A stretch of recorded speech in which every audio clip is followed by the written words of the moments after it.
Барша видео көрермендердің назарына Сарбала арнасы өзінің кезекті киношоу видеосын ұсынады. Алда 2 сағаттық Финч фильмінің сюжетін 10-15 минутта біліп шығасыз.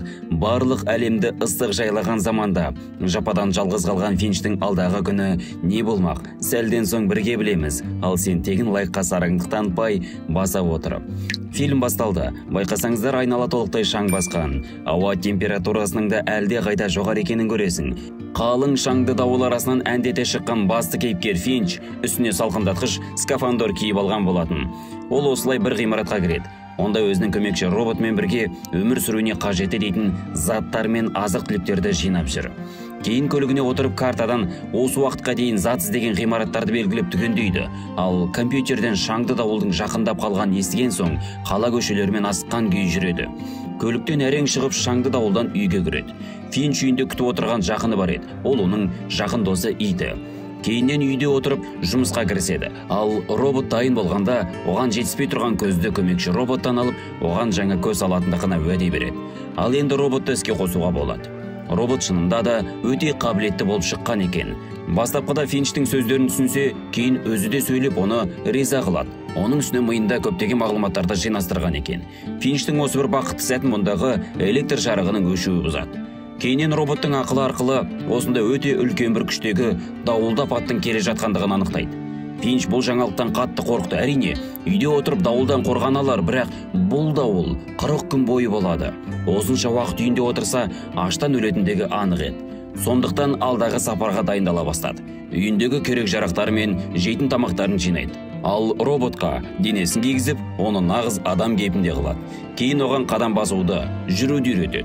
Өмірге келгенде небәрі бір күн ғана болғандықтан роботымыз денесін дұрыс басқара алмай, бастапқыда қапалдығымен көзге түседі. Ал осылайша барлығы төртеуі Сан-Францискоға жолға шығады.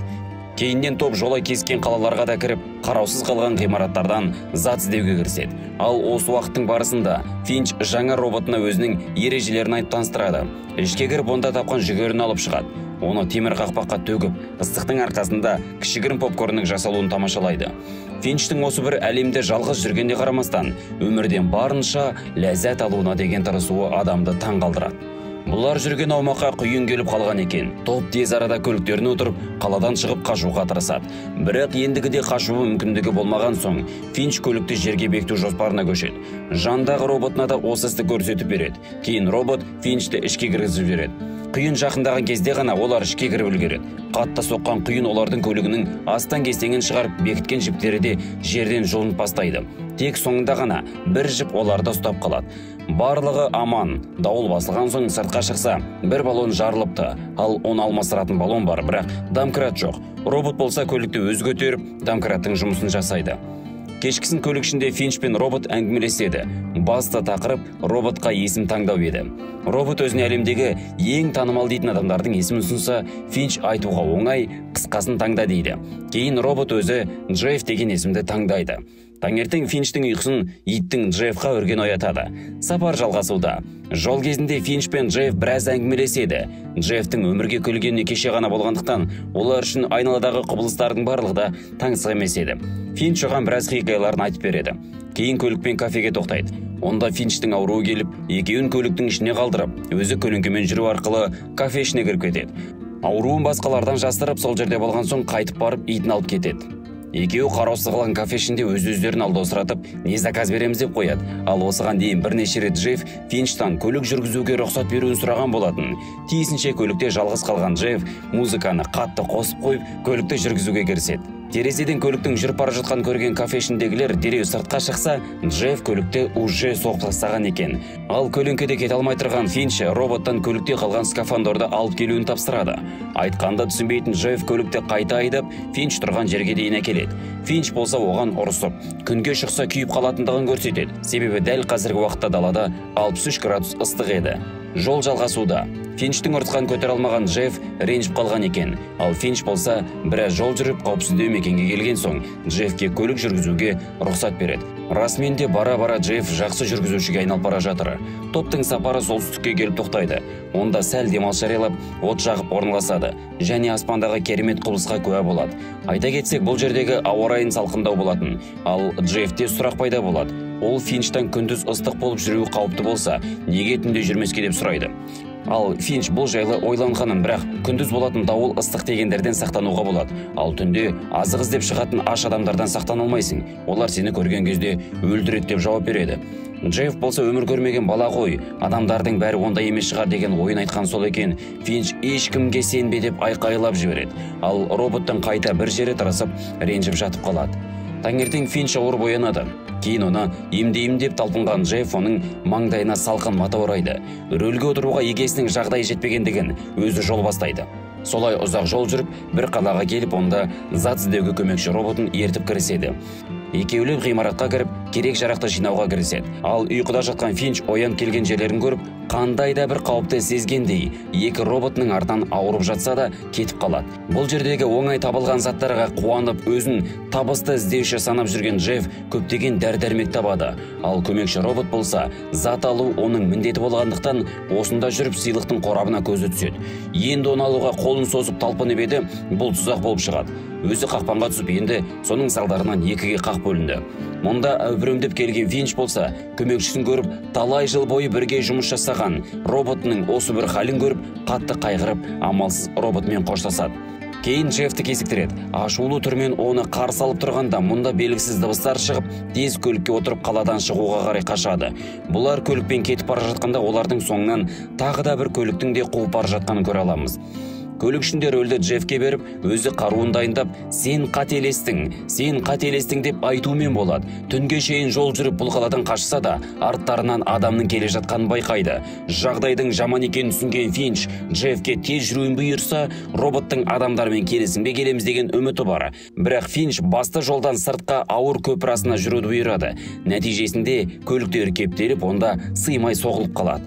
Бұл шешімі ақымақтық болып, қаруын дайындап, қорқақтап қалған Финчке Джефф көмектеседі. Көліктің артынан итеріп, оны көпір астына соңғы сәтте жасырып үлгереді. Арттарынан ерген көліктен осылай құтылады.